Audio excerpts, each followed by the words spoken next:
Hello, and welcome to the Divorced Dadvocate, divorce support for dads, where we help dads create a healthy and less traumatic divorce. My name is Jude Sandoval, and I'm your host. I created this podcast and the Divorced Advocate community as a result of my own high conflict divorce, and because you as a dad deserve all the resources necessary to thrive through this challenging time. I encourage you to check out our website at thedivorcedadvocate.com, where there are resources that correspond to this episode, as well as free access to our membership community, where you will find live meetings, free workshops and courses, private discussion groups, and more. And now, on to this week's episode. Hello and welcome to the show. Thank you so much for tuning in again this week. I sincerely appreciate it. And I know every week I'm very excited, but this week I am tremendously excited about our guest and our conversation today. Been trying for a few months probably, to get him onto the show, and we finally have him here now. But before I introduce him and we get into our conversation and our topic, I just want to remind you to visit thedivorcedadvocate.com. Check out all the resources we have for you guys, including the divorce quiz, which is going to give you a great gauge of where you're at in your divorce compared to thousands of others who have gone through it. You'll get some immediate results in your inbox that'll help you make that decision or analyze where you're at. But then you'll also have the opportunity for us to review that and talk about what's going well and what you can work on. So check that out and all the other resources at thedivorcedadvocate.com. Okay, my guest today describes himself as having been, quote unquote, that kid. You know, the one he broke rules for the fun of it and rebelled hard against his parents. In his own life, he's had many seasons of feeling aimless, confused, and even hopeless about the direction he was headed. After a big interruption in life, he realized his true passion, having meaningful conversations and helping people find their path. He has since made it his life's work to help tweens and teens navigate the difficult path of adolescence, helping them make better decisions and take ownership of their journey. Please welcome Palmer Skudneski. Palmer, how you doing? Doing great, Mr. Jude. Thank you so much for sticking with me and making the scheduling happen. I appreciate it. Yeah, well, you're a busy young man with a new family and school and work and everything. There's very few people as busy as I am, but I think you're probably one of them, your mom as well. And I wanted to give the audience some background about how I know you, and you might not even know some of this, but I met your mom 13 years ago, and Palmer's mom is also a licensed family and marriage therapist, and she was running Love and Logic parenting classes, as a matter of fact. So I met her 13 years ago when I was going through my divorce, and I took one of her Love and Logic parenting classes. And since I've taken, I think, another 2 or 3 of them. And so I just think the work that she has done over the years is absolutely tremendous as well. And now I know that you guys are working together. So I've actually known your mom for about 13 years now, which would have put you like kind of in the years where what we're going to talk about today, right? And kind of your journey. So tell us a little bit about yourself, and then we're going to jump in a little bit about the work that you and your mom are doing and the program that you've created. Yeah, well, I love it. I was thinking back, 12 or 13 years would have been a season of life where it was about as bad as it could be. And I imagine if you had asked her then if her and I would be doing what we're doing now, and if I would be in the position I'm in now, I am sure she would have just laughed and thought you were talking about an alternate universe where it's the complete opposite, because it was not good then.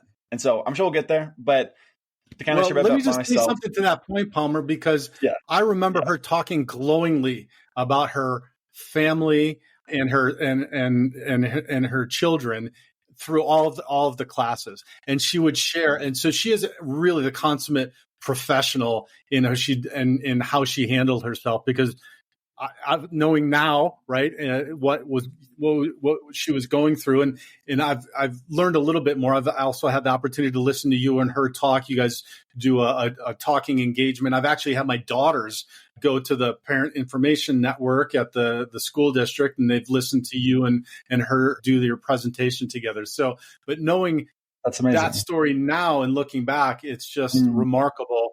The professional that she is and the work that she's done. So, yeah. No, I mean, I think that's one of the things I'm sure we'll get to, but I think it's that heart she had, that even in the worst of it, when I was saying things that no parent should ever hear from their kid, she was still seeing us with a lens of love and compassion, and really brought that same energy home. Obviously, probably a little bit less nice to us than she was with people taking her parenting classes, but that would be to be expected, I would say. But yeah. So now I mean, there's obviously so many answers to that question, but in the context of getting to support kiddos and families, I spent all of about 10 years of my childhood going through a really high conflict divorce between my mom and my dad. And, at first it wasn't anything particularly crazy, but it got to the point where it was so challenging and it's so hard between myself and my parents, and particularly my dad brought me in as sort of his targeted child. And the way that I saw my mom was so aggressive and so intense, and it drove me to just the darkest places a person can go, where at any one day I was not sure if I'd make it through the next day or if I was going to end up killing myself. And that was just such a big part of my story then, which now it feels my work now, because hopefully most kids are in that position, but there's just such a pain that comes with divorce. And honestly, I think just a complicatedness to navigating the teen years, that I now get to try to be the person that I wish I had when I was going through those years. Because whether it's trying to go from bad to good or good to amazing, I think there's so much room to grow in life, and it makes me so happy to get to watch kiddos do that. Yeah. And so now you're how old? 27. 27. And you're a candidate for being a licensed family and marriage therapist, correct? Yes, indeed. Okay. I finished at Northwestern in this past June. I've been doing work with kiddos the last 5 years now. Okay. And so, like the intro said, you went through these difficult and challenging times.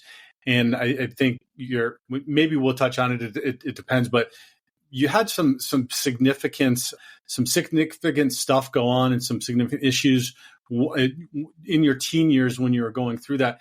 Talk to us a little bit about that, because I just want to, what I would like the audience to be impressed upon, or what I would like to impress upon the audience, is where you were, what you were doing in those teen years, and the relationship that you had, that you alluded to with your mom and dad, and now how it's come to just, I don't want to say full circle, but it's come to the point where you're doing the work, and we're going to talk about the program that your mom and you've put together. You're doing this work to help tweens and teens, which is absolutely remarkable. Take us a little bit through that journey, please. Yeah, of course. It's trying to think how to capture that without burning up our entire time together. Yeah, we've only got 53 minutes left. Yeah, perfect to capture it all.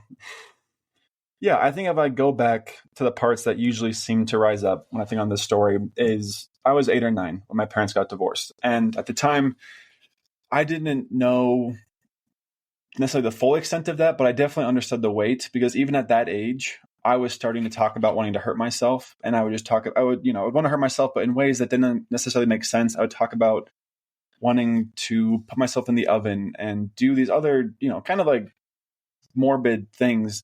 And looking back now, I just feel so sad, because clearly it was just a kid that was in so much pain, that was just trying to take on the weight of his parents' marriage and the conflict that was going on.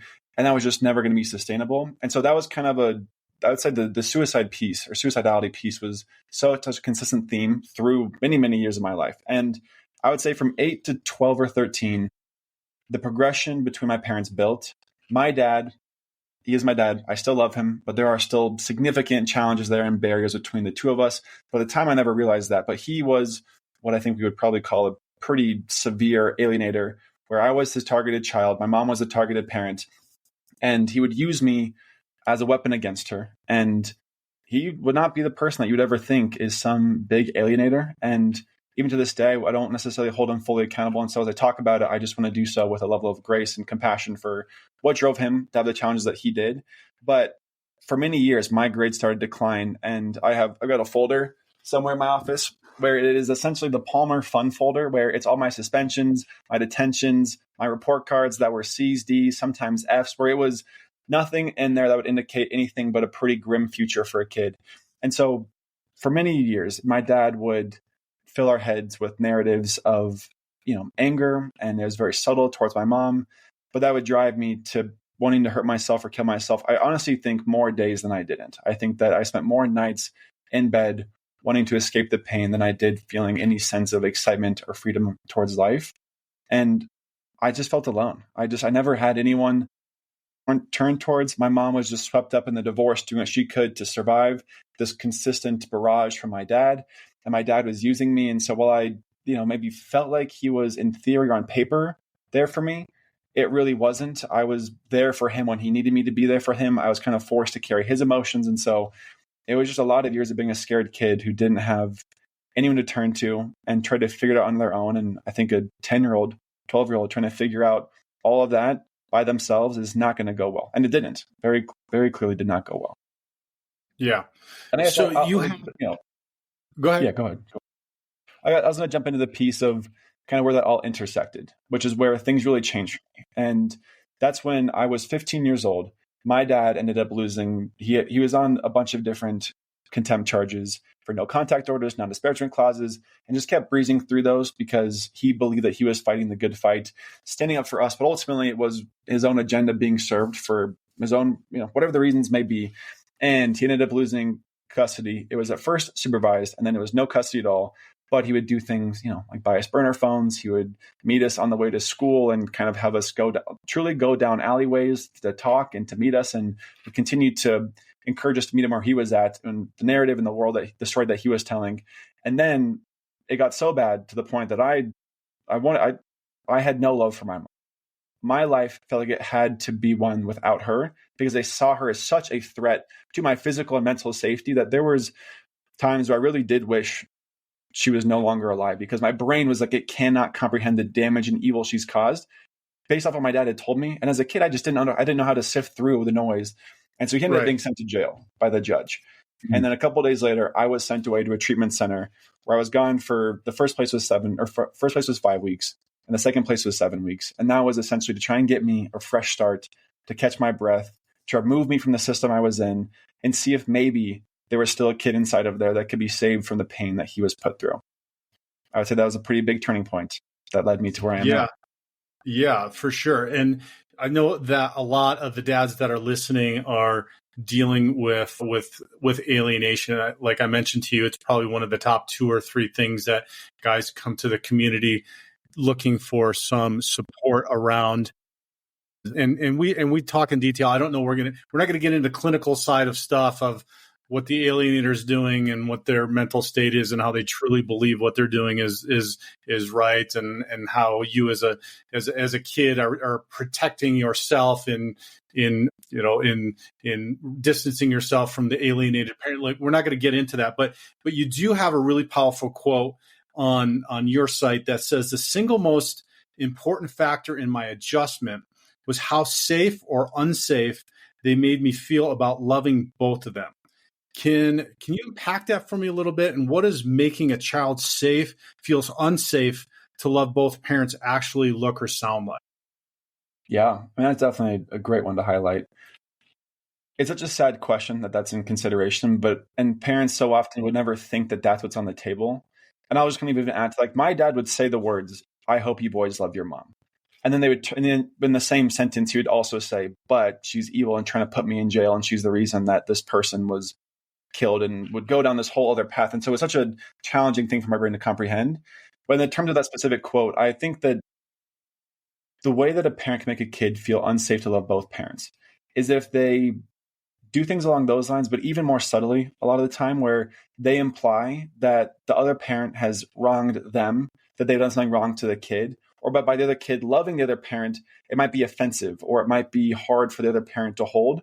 And sometimes parents will, a kid will come home from a visit and they'll be like, "I had such a fun time with mom or dad," or whoever the parent is. And they'll be like, oh, like how'd they pay for that? What'd they do? I didn't know they were going to try and do that with you. I thought we were going to do that together. And they'll just do these subtle little things that sort of convince the kid's brain that, I shouldn't talk about my love or the connection I have with the other parent because it makes the parent I'm with right now maybe dysregulated. Maybe my attachment becomes insecure with them. Maybe they don't pour into me the way that I'd want them to with big, warm, open arms. And so it's just little things that to a kid essentially says, I shouldn't talk about the love I have for the other half of my parental unit, which, as you can imagine, is very unnatural for us to do. Right. And so I guess the message to the parents that are being alienated, which a lot of them are listening, is no matter how difficult and challenging it is, or how much the child might be acting out, your kiddo might be acting out against you, you have to separate.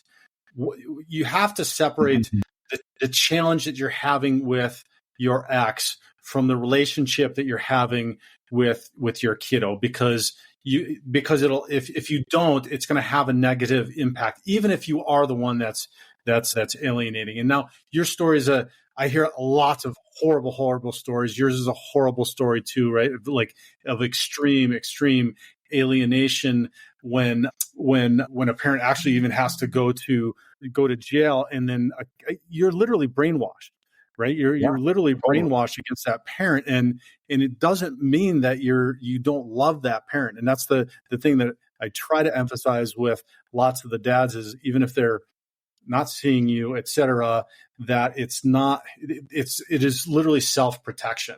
And can we talk a little bit about that? Because, and maybe you can talk about that in that context of how they can help you or help their kiddo who is feeling unsafe, who is having to have an adaptive behavior in their life in order to survive life with one parent, and be able to separate that and make you feel safe. There was a lot there. So no. you redirect us as we need to. But I think it's really, I love that you highlight almost a heart posture of not anger and, frustration with the kid when they do these things, but almost out of a place of like, oh, I understand that this is not you choosing to act this way. It's your brain saying that we need to survive. I think that empathetic heart towards those behaviors are so unbelievably important, not just because it's what we need to have, be accepted by our parents, but also if you don't take that heart, so often you then reinforce the narratives that they're being told. Like if I'm told that my mom is a crazy person, and then I go to her house and I'm like, Dad said you're a crazy person. And she goes, oh my gosh, your dad's like blah, blah, blah, blah, blah, blah. I'm like, yeah, you are crazy. Like he is so right that you're crazy. It's so easy to reinforce those.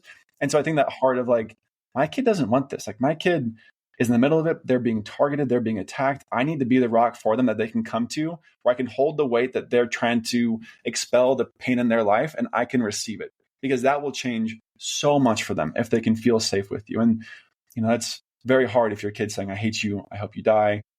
The other parent's way better. I don't want to have anything to do with you. It's so, so hard. But that kid is, I honestly believe, like 1 inch deep, just a sad, sweet, precious little soul in there that wants to be loved and comforted and to be free of the burden that his parents are putting, or, one or both parents are putting onto them. Right. So, yeah. And you just, and you don't have the capabilities to access the knowledge or understanding because you're a kid. And so like you said, I like the example you said, just like 1 inch below the surface is this precious, tender, vulnerable, loving child that's had to create this, toughness above that and act out against one of the parents. And, having been, well, from the parents' perspective, it's unbelievably painful, right? Obviously. Yeah. But also I was an alienated child as well.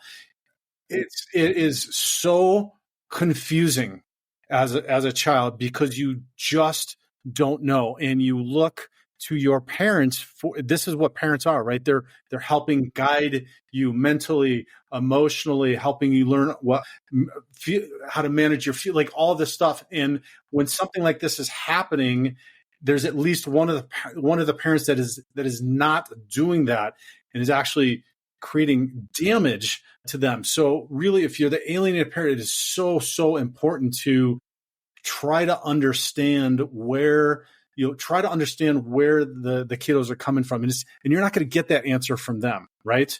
Like you're going to have to do the work outside with your therapist, with your coach, studying and reading and everything else so that you can bring yourself to a place to create that safe space. Talk to that a little bit. And then if you can add like maybe some specific ways that a parent, the alienated parent, can make it safe for a child that's even a child that might be lashing out, like you said, and saying, I hate you. How do you make a safe space for a kid that says, I hate you, I wish you were dead? Right? Okay. Yeah. I mean, I think that's me so important. And will you just, the first piece of that question, just so I don't forget it, is what? You remind me? Yeah. Help us to understand that dynamic really about what the kiddos are going through, like that they're just they don't have the capacity, the capabilities to, they're looking to you and the other parent for guidance through this. And unfortunately, one of those is actually doing damage and making it like creating difficulties and damaging and creating trauma. And so because of that, it's even more important that the alienating parent show up and it's unfair. It's completely unfair, right? But that alienating parent has to show up in an even more loving and more safe way. And how can they do that? Yeah, no, I mean, appreciate the clarification. And that's something that touches on the attachment theory that drives us. And I don't want to get necessarily too clinical into it, but it is almost impossible to avoid it, to understand what's going on in the kid's brain. Because kids, we are driving as human beings to have an attachment to at least somebody. And it can become a something. If we have no attachment to people, we attach ourselves to other things. And that can be things, like alcohol, weed, substances of any sort. It can be technology. It can be unhealthy relationships. We will attach to one thing one way or another. And so for kiddos, obviously their natural innate attachment desire is to the parents. It's to mom and dad. And in that situation, when there is this parent that's pushing this negative narrative, the kid on some level, I do believe, knows that this is happening, that they know that might not be true. But as they hear that, they have to weigh, well, this parent is maybe saying these things that are bad. But if it's true what they're saying, the other parent is really unsafe. A huge hazard to me, could not be around them, be even worse. And so then they end up having to say, I'm going to forsake the parent who I think might be really evil based off of what this alienating parent is saying. Then they get stuck in the bucket with a person who's likely not mentally super stable because they're saying things that are not based in reality. They're trying to use children to, reach their objective, which is of course inappropriate and unhealthy and destructive for them. So this kid is then left on an island to say, I either have to pick the person that might not be bad, but I'm hearing bad things, or the person that is being toxic and convincing me that the other parent's bad, which they will pick the person that is maybe more safe because they're not hearing things like they're evil, they're out to get us, they're trying to destroy our family and rip us apart. So they pick the alienating parent most of the time, just because if you think your parent's evil, you're not going to pick them. And so then they're stuck with them. And I think that's where parents need to be really intentional to not take it too personally, because if they go, oh my gosh, my kid hates me. Again, I'm telling you, it is usually not that deep. It's these narratives that are shallow, rarely based in truth. Usually it's like 10 or 15% of the lie is true, but then the rest of it is just crap. It's just absolute garbage. But the kid hasn't had the skills, as you've mentioned, to sift through that pain and what they're hearing. And so as I kind of pivot into what can parents do, I think that's where you mentioned it perfectly. Go do your own work. Make sure that you have a base that kids can land on, because if they come to you with these fireballs of comments and of an approach and an energy to you, they're going to burn the house down. You're not going to be able to do it. You're going to get reactive. And again, you're going to reinforce the narrative. And so I think once you've done the work, that's amazing. That's so important. But I think it's honestly, it's not that hard in theory, but it is hard to put into practice, which is to be able to hold that space in a really healthy way where they come to you and they say, well, mom said, we'll just stay with the mom example. Let's say mom said that you are spending money. You're not paying for the things that we need. That's why we can't have nice things at her house.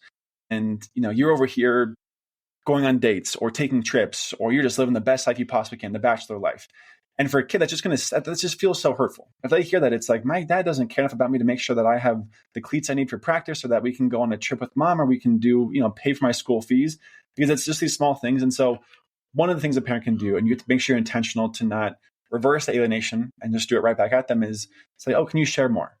What do you mean when you say that? And where did you hear that? And when they go, mom's house, you don't go, oh, well, mom's a liar. You go, oh, okay, well, what do you think? Do you think, is that really what you think is happening? And you can create space for them to share.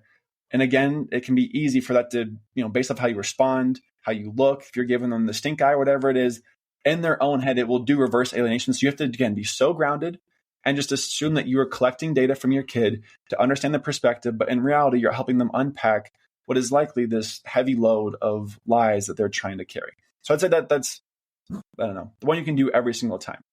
And then can I go to another one? Another kind of point? Sure, please. So another piece of it is learning to help them differentiate between like what is true and what is not true. And I think that you can do this. One of the things that mom and I talk about is you can even bring in things as subtle as movies that have weird twists on them to help the kids begin to see things where it's like, oh, I thought it was one way, but it's that way. And you can kind of reinforce that idea that maybe what we hear isn't always true. That can be just so helpful. And I think that if you bring in consistent patterns and consistent themes of stability in your life, but also reminding them that maybe one story isn't always the full reality, it seems silly. It really does. But then as they get older, you can kind of tie things back. And this is, again, this might seem dramatic, but even be like, oh, like, remember that movie we watched where it's like you hear this one thing and it's not true? Sometimes I feel like that can happen with what we hear from family members. And again, you can't be like from mom, but you can just say in general. And you can help build this foundation for them where they are building a mindset that's independent. So it's not just your words saying mom's wrong and mom's saying dad's wrong. Because if they do that, the kid will not build an internal regulation system that can do anything for them in the long term, but latch on to whatever narrative they hear. I'll pause there. Right. I love that second one. And I'd never heard of that. And I think it's tremendous because of what you just finished, which is it builds long-term the ability for them to have discernment and try to work through this themselves, which as parents, our ultimate goal is to raise healthy, functioning adults, right? So it's not that we need them, although it would be nice and preferable for them to like us, right? or be best friends with them or whatnot. But that their long-term or best interest is making sure that they're healthy and functioning. And so by doing what you're describing, as hard as it is for us to have to do that, because it's much easier to say, oh, really? Like you said, she's lying or whatever, or call it out or do whatever. That's not that might suffice in the moment and that might make you feel better, but it's not going to help them. And if we want to try, because all we can really do is attempt to mitigate what the other parent is doing to whatever extent we can. And that mitigation, at least in my mind, from what you described, is it's not immediate, right? We're planting a seed that hopefully or will really, because like I was alienated, I came around, I figured it out, I understand the dynamic. A lot, I would say a majority of kids do figure that out. This is a tool, what you just described, and a skill that can really help to facilitate that process for them when they get older. Is that accurate? 100%. Yeah, and it's the long game, and that's the part that can feel so hard because I'm like, I want my kid to come back next week and no longer think this, and it's so sad. And you would think that because it's so unfair, there would be a quick, easy fix to alleviate your pain. Unfortunately, there is not. And it is this thing where you are just hoping that maybe for their high school, middle school years, they might not see it that way. But as they become, maybe 17, 18, they go, oh my goodness. And I have a client right now who was alienated pretty intensely. And the mom did a pretty good job, struggled some, but to hold herself, to be grounded, to show up and be loving. And this kid now as an adult is like, wait, what are you talking about? Like dad said what? Like that's what I used to believe. And now he's going back to his mom being like, I want to have a relationship with you. Now he lives with her full time. And he just sees her as a person who was his rock, even though the mom would have been like, my kid hates me. She kept to that consistency. And that's, so my mom did. And so that is so important and so true that it's a seed and it can take years.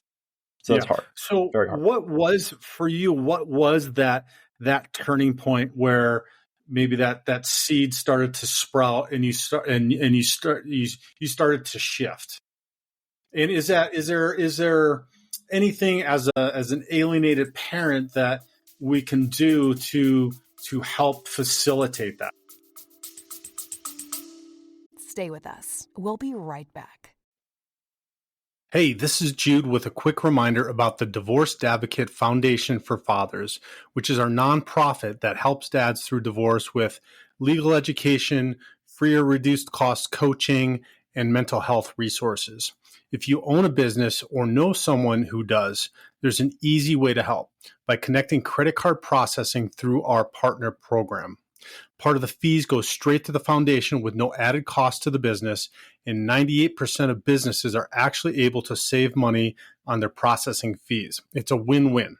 So if you know a business that accepts credit cards, get them in touch with me by sending a warm introduction email to jude@thedivorcedadvocate.com or give me a call directly at 720-255-1021.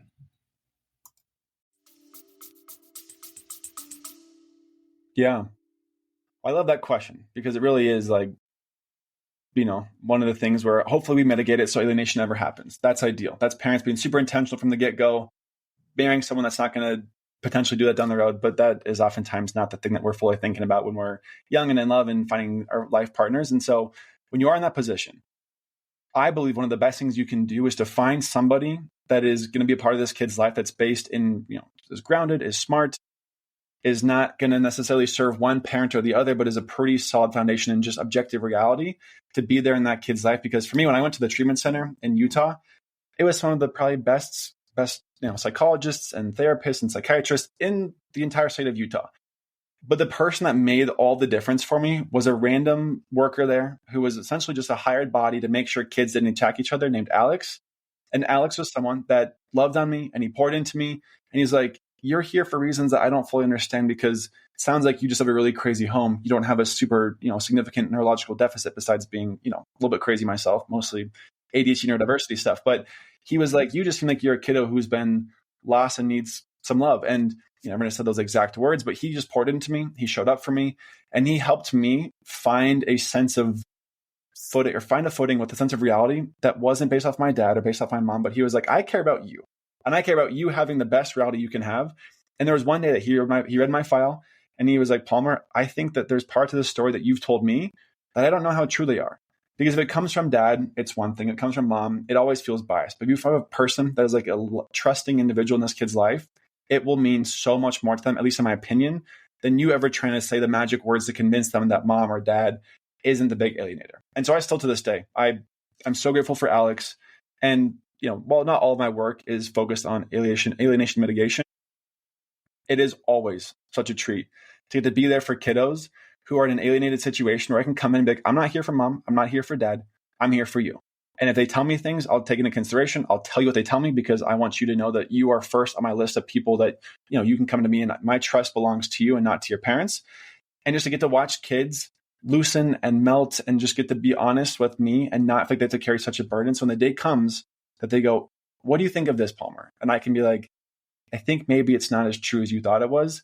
It to me is, I don't know, it's the greatest role I can play in the kid's life. Yeah, that's amazing. I was going to ask, do you feel like that person can be a therapist? Because I know that sometimes therapists don't see through some of that stuff and don't understand the dynamic because it is very, very nuanced. It is very, very challenging to pick up on. And so I like that. And you're saying it needs to be a third party, somebody other than the parents, whether that's a therapist, which would be great, a therapist that does understand the situation and the relational dynamic, but it can be somebody outside of that, a friend or a family member or somebody else that truly just has their best interest in mind and wants to point things out to them and have them say, hey, have you considered this?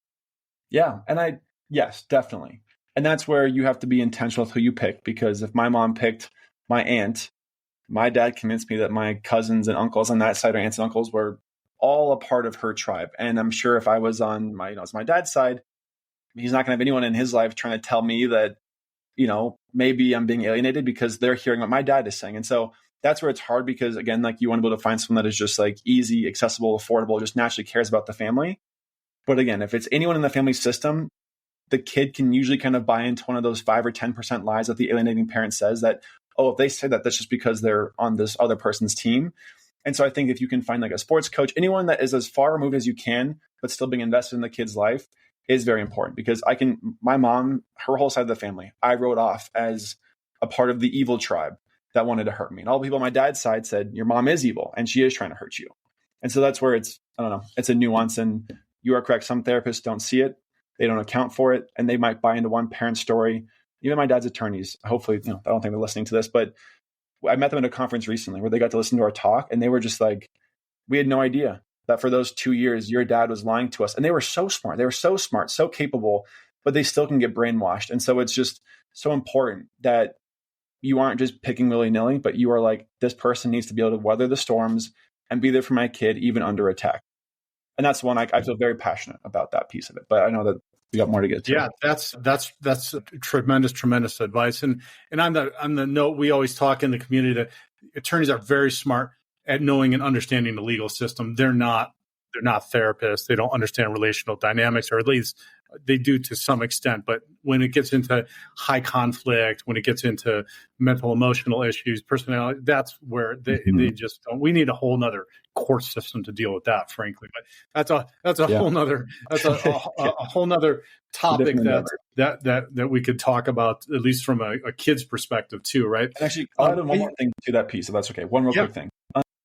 Right. So with my program at Northwestern, when we were going through all these different classes and stuff, it was so interesting and honestly super concerning, right? There's this idea of like a therapist is a therapist. And it's like, if my kid's having a hard time, they just need to go to a therapist. And it's something like, if you need to go to a doctor, you have to go to the doctor. But if you have a foot problem, you don't just go to a person that's, an ophthalmologist to check your eyes out. You go to a specific person with a niche in that field. And for therapy, anyone that's listening or anyone that's encouraging other people to find therapists, you have to be so intentional, because most of my peers, they had no idea what alienation was. They had no idea what it was to be a kid of divorce. These are people that's one of the best programs there is in the country that are family systemic trained therapists. And they would still leave that program saying, Palmer, I have no idea what any of that stuff is, which is crazy, because if you go search for a therapist, you might be like, oh, they'll be good. And if those people don't have the awareness, they can so easily be misled by a really convincing narcissistic type personality. So I highlight that because I've seen it real time. Yeah, exactly. And I always encourage the dads that are listening to seek out therapy, but it's just like any other profession. You've got some that are very specific to what they do, and then you also have some that are very, very good, and you also have some that are very, very bad also. Yeah. Oh. So it's just like any profession. So you can't just be content with, oh yeah, my kid's in therapy. Like, you need to be involved. You need to understand what's going on. You need to know your part of it so that you can have a communication with a therapist and be able to understand all of the dynamic. And you need to be intimately involved with what is going on in therapy to the extent that you're allowed to, and that it's healthy for your kiddo. So just saying, yeah, he's in therapy or she's in therapy is just not enough. And I know the guys, I know the dads listening to this show are the ones that are involved. But sometimes we just use it as, or I've heard it used as well. They're in therapy, and then I start asking more questions, or I get the other guys on the other end of the spectrum where they're completely alienated, and they say, well, I had him in therapy, and then the therapist was siding with my ex, and then we went through this whole, they need to make their own choice, and they're like 12. Like, they can't make their own decision at 12, like what parent they're supposed to live with. They 25, their brain's not even developed till 25. It's an insane proposition to do it, but it does happen, which takes me to kind of to my next point, or my next question for you, which is, there are, and we've kind of focused in onto the alienation thing, I guess. Mm-hmm. So, like I said, I never know where these are going to go, but I think it's important, because I feel like a lot of the damage that I see, that I've experienced, what I think you have described, comes from a parent. And now it might not be alienation per se, but a parent that has some mental, emotional issue or a personality disorder or something like that. So talking about this stuff, I feel is really important from your perspective as a kid that's gone through this, has dealt with that. Obviously, one of your parents did have something like that. I had a parent like that, so that the dads really, really know that they're not crazy, because the part that is really hard as the parent that's being alienated, or the one that is more mentally, emotionally healthy. You're still not 100% healthy if you're in a relationship with this person, right? That's the other thing I tell guys. You're not a saint. It takes two to tango. There's a dynamic here. You participated in it. Totally. But you might be more mentally, emotionally healthy. But it's so hard for them to cut through that and figure it out. So my question to you is, the parent that might be dealing with that issue, or the alienated parent, there's two different arguments around, and this is especially if they're being significantly alienated, to the point where the kids are brainwashed. Like you said, I totally didn't. I thought my mom was evil. Her family was. I didn't want to be there. I was refusing, or whatever else. Is it better, or what is the best strategy around how to handle that?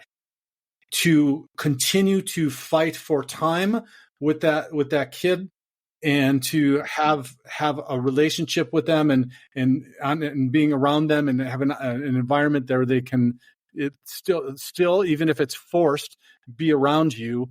Or the other argument I've heard sometimes is, let it be, because it causes more difficulty and strife, and at some point they're going to come back around, or there's going to be an opportunity that's going to arise, and then you can do this. Now, I've got my opinion. I'm not going to share that right now, but because you've got such a tremendous and unique background of having experienced it, and now studied it and understand it, now having your own family, give me some feedback on that. Well, that's a good question, and it's so hard, because I definitely understand both of the beliefs. And what I say, my opinion, I couldn't speak to any specific studies that come to mind off the bat, but I would say that it's, in my mind, better to continue the contact, to continue the parenting time, and just go absolutely ham on everything you can do to learn how to be amazing at holding space and doing those things. Because one of the only ways you're really going to fight those lies is by acting them out and living the way that is counter to the narrative that they're hearing. Because eventually that's all the kid's going to hear. At least it's like factual and truthful. And they're like, mom says dad's evil, but I'm watching dad be so nice and be so kind and really not scare me and do these things. And so I would put in the bucket for sure of fight for it, but don't just fight to have time and then just sit there and argue and get mad at your kid for being alienated. Like, fight for it and be like, I'm here for you, and I'm ready to take the punches because you're my kid and I love you dearly, and show up for when they need you. So It's hard. It's definitely harder. It is really, really hard. I'm in agreement with what you just described, is that you need to continue to fight for your kiddo, because my experience growing up was my dad didn't. And so that brought a whole nother level of issues, of abandonment, of not feeling like I was worthy, etc., because he left me to this person who was clear to anybody that had any sense in and around our family, had significant issues. And obviously he knew it too, because that's why he divorced her. Right. So leaving a kid to the way I describe it sometimes with guys is you wouldn't leave a child that is being physically abused, like right outside your window, or with somebody that is going to physically abuse them. Why are you going to leave them now? Why are you going to leave them with somebody who's doing it mentally, emotionally? Now, part of it is you don't have a choice because of parenting time, but if you can limit that by having them with you, even if it is hell and they're acting out and everything else, that is way better than just allowing it to happen and allowing the abuse and the trauma to build up and continue. So I think we're in agreement on that, is fight. The other thing is, we're dads, and we're supposed to be fighting for this. And I know it happens on both sides, right? But we're addressing the dads that are listening tonight. You're dad. You're supposed to be fighting this fight. That is what we do as dads, and this is part of how we have to show up. And I know you're a young dad. You're a young dad too. And so I just don't subscribe to they will come back. They will come back like I did. I feel that it took me much longer, well into my 30s, before I really figured stuff out, right? And until I was married and had my own kids, right? That's so many amazing. Those are like the years where it's like, that's like one of the best years to be a parent, is during those years. I completely agree, and I think that the piece around dad showing up to fight is so important. And it's one of the things that, I believe it also demonstrates to your kids, like, we do the things that are hard. And the research on there between like physical, I think the physical abuse is such a great example, because in our talk, we reference how there was a big study done that shows that the mental and physical, or the mental piece of it, can cause more lasting damage in certain situations of high conflict divorce than physical and sexual abuse. But we just don't register it the same. But you're so right that we would never leave a kid just getting punched or sexually abused in a room with the abuser, because we're like, that's too much. Like, that would feel so abandoning. So completely agree. And I think that, as men in particular, we are called to lead and to show our kids that we are leaders. And so when they get to the other side, if they hated you, they're like, oh my gosh, like, you fought for me, and that's what I need to do for the people that I love. And I'm going to do that. And I'm grateful for you. But more so, you show me how to be a parent and a kid and just a human being, because if they see people walk away with hard stuff, what are they going to do when it's hard for them? Yeah. So I love that. Yeah. And it makes sense why you do what you do now. And even if it doesn't register consciously for a very long time, it does subconsciously for them to where it's going to be beneficial. Again, our goal is to raise healthy and functioning children, right? And if you're fighting, even if you're not getting the result that you want, you are getting the result, even if you're not seeing or experiencing the result that you want. It is happening because you're doing what you're supposed to be doing. So, I'm glad you agree with that. It's really, really tough to experience and deal with for the dads that are doing it, but just keep fighting. I just wanted, if you're experiencing this and you're listening, just keep fighting for your kiddos. I promise it will make a difference in their lives, whether you live to experience it, whether it comes full circle and you have a relationship, it is going to make an impact. So, okay. So like I told you, we can go really, I can go with you. I really want to touch on the program and what you and your mom are doing, because this work is remarkable. And I want everybody who's listening to really listen to what we're going to talk about and the work that Palmer's doing, and then go to the website and check out the program. So first, I want to know, what was the conversation like with you and your mom when you decided to go into business together now? Like, you're all full circle, right? And now it's like, hey, let's start a business together. Oh my goodness. It was, I mean, it honestly happened gradually, because otherwise I'd have been like, what are you talking about? And because we got asked, someone knew our story and had asked us if we wanted to do a presentation at the Cherry Creek school districts. And we were like, sure, that'd be cool. And so that was what gave birth to what has become now, 3 years of getting to work together and getting to travel the world, getting to go to speak at conferences and do work that we both have just realized it's so important. And while we both, I think, would be happy just to do our own private practices of coaching and therapy, we're like, there is bigger work to be done beyond what is just easy for us. And so that has been the heart behind our work to this day. And so that's what kind of led us to go through a few iterations of what we thought would be the most important things for parents to learn, and ended up now with a class that's called Care for the Kids, because so often it's just about the most, the best ways to have communications back and forth post-divorce. And it's all these high-level things that are about the parents and their relationship, which I think are good, of course. But ultimately, if the heart isn't around the kids, how convicted are you really going to be to try to have a decent relationship with your ex? Like, if that's the heart behind the course, never going to do much for you. And so we created a course that we go through.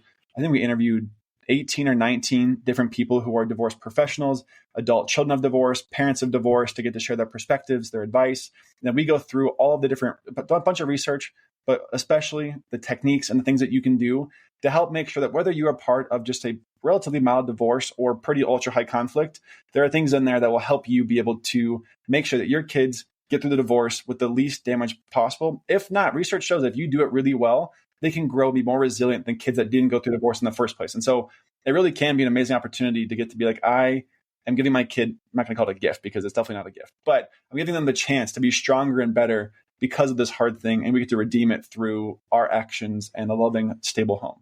And so that's Care for the Kid, which is exactly how it sounds, careforthekid.com. And for us, we made it because it just is what we wish we had, what my mom wishes that she had. Because even as a marriage and family therapist, she just got completely overwhelmed by a lack of knowledge on what to do, what was important, what she should and shouldn't say. And so it's just a hope to get to support parents in that. Yeah. So I've had the pleasure of like I said, listening and watching you guys do your presentation.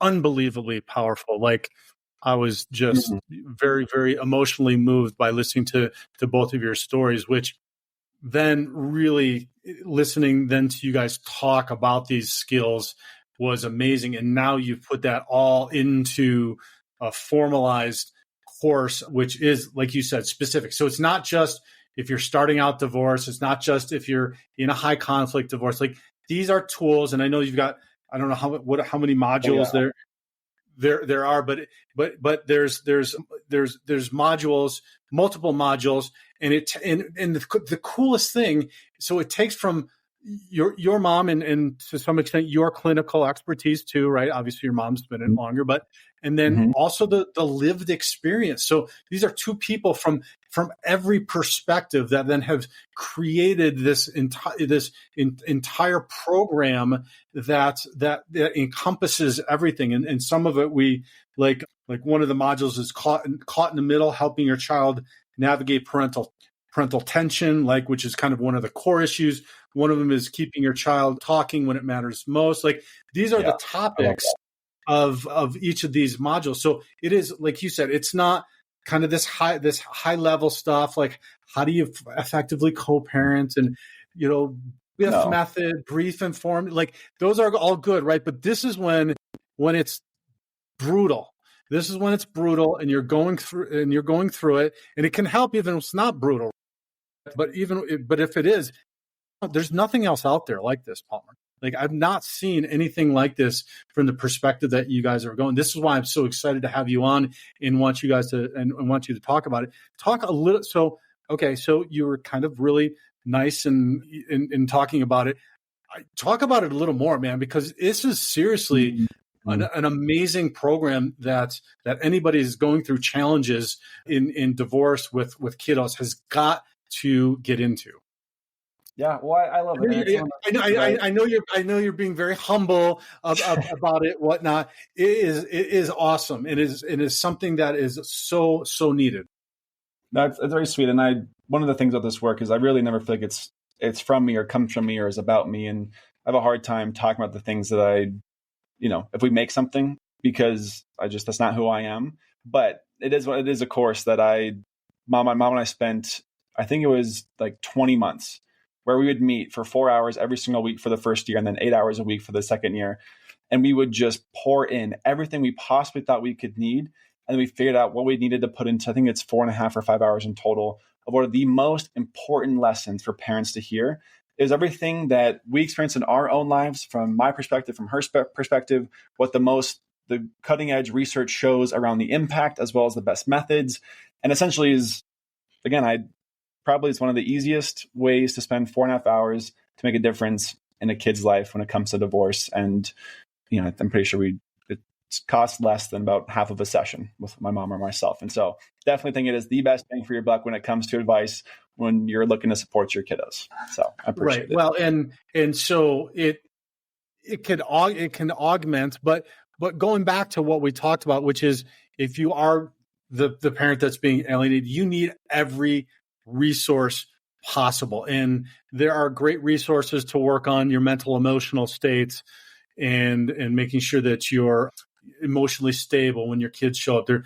Like we said, there's stuff on how to communicate with a challenging kid, or there's Love and Logic, right? Which I love and is fantastic. It's going to be difficult to implement within this system, right? Like, so there's lots and lots of greats, but this, not that you shouldn't be doing that, because you should find that, you should do all that work. You should be working hopefully with your coach or your therapist, but then finding this and then working through some of these modules and understanding really from the perspective and the dynamic, taking it full circle to the beginning, which is we don't understand because we're not having the experience that the kiddos do, and we're in so much pain. So they're in so much pain. We're in so much pain. It's just started. That what you just said right there. I'm like, it's so easy to let our own pain be the front runner for attention, and that ends up being one of the and it's one of the things, like it's impossible, almost impossible, to not have that be a reality, because as a human being, we're wired to focus on our own pain, and yet that is what a kid is going to essentially be left in the dust because of. Like what you just said. I'm like, it's it is so important that we hear from the kids. And that's, I mean, I think there's 7 interviews with kids of divorce, getting to talk to all those different pieces and what it feels like and things that they wish their parents had done that they would think would have helped them. And it's small things. It doesn't even take that much to totally change a kid's experience of divorce. Obviously it can be hard, but that piece of the kid's perspective, and that's my whole thing. That's why I think that it's so dang important for people. Yeah. And so let's wrap up, man. I've got like way more that I want to talk about, but we should limit it. And maybe we'll have you come back, or maybe we'll have you and your mom come back and talk a little bit. I think that would be fun. Maybe more fun for me than you to be able to talk with both of you at the same time. And then we can also continue to promote your program so that more and more of the listeners can get involved in it and get the support that they need. But let's talk a little bit about that. What you said of this really is an opportunity, and I say that a lot when we're in group meetings or when I'm doing private coaching with guys, but and that's hard for dads to get their minds around that this can be an opportunity for them to exemplify, and it's going to be exemplifying mostly through modeling, like how you're showing up for them, and it's not going to register. You're not going to get a thank you card from them, right? Like right away. No, it's going to be brutal, but you truly can have a huge impact. Probably not the way you wanted to or how you wanted to. You alluded to that as well. And none of us ever got married and fell in love and had kids to then have a disordered partner that's alienating kids or making life hell and then having all this pain. But we're here now, guys. And for whatever reason, divine, like whatever you believe, divine, universe, whatever, we're here now. And in how you show up and what you do in that moment can have an impact on that. And it actually can be a really, really positive thing. I mean, you said it all. It is, so far the 9 months I've been a dad, the greatest honor. And I'm so worried that I'm going to mess it up because no dad ever plans to mess it up or get it wrong. And I think what you're doing is so phenomenal.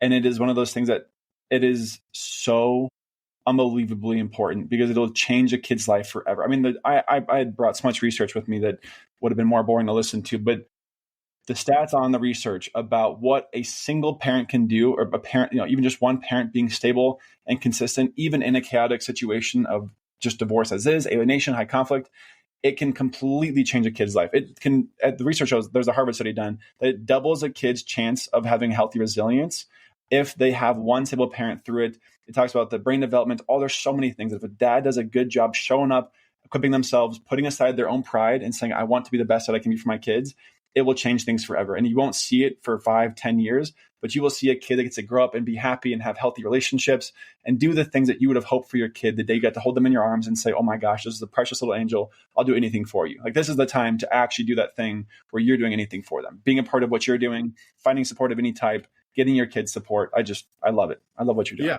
Well, share a little bit. You shared one of them, but share a little bit because I feel like that is inspirational and gives guys, us dads, a little bit of hope, knowing that when we're going through it, that hey, this and because we're guys and we process stuff like very linearly and calculating.